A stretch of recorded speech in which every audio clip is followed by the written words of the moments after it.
სოფელ მუხურის გამგებლის დაკავების ფაქტზე ახალი დეტალები ხდება ცნობილი. ჩვენი წყაროს ინფორმაციით, ბაკურ კომეთიანის საზღვრის კვეთის დროს თანმხლებ პირთან ერთად დააკავეს.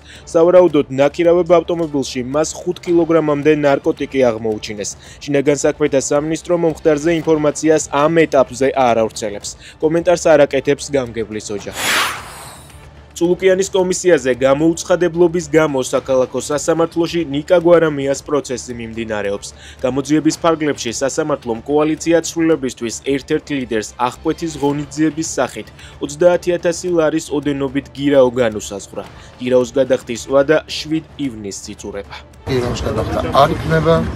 თუნდაც გადახედონ დღეს რო გადახედონ თუნდაც 7-ში როცა მიწევს გადახდა მაშინ გადახედონ ჩემს ამის მნიშვნელობა. დიდმა ბრიტანეთმა რუსეთის წინააღმდეგ ახალი სანქციები დააწესა. განცხადებას დიდი ბრიტანეთის მთავრობა ავრცელებს. მარნეულში მიკროავტობუსს ცეცხლი გაუჩნდა, შემთხვევის შედეგად არავინ დაშავებულა. უნგრეთის პარლამენტმა მხარი დაუჭირა კანონპროექტს სისხლის სამართლის საერთაშორისო სასამართლოდან ქვეყნის გასვლის შესახებ.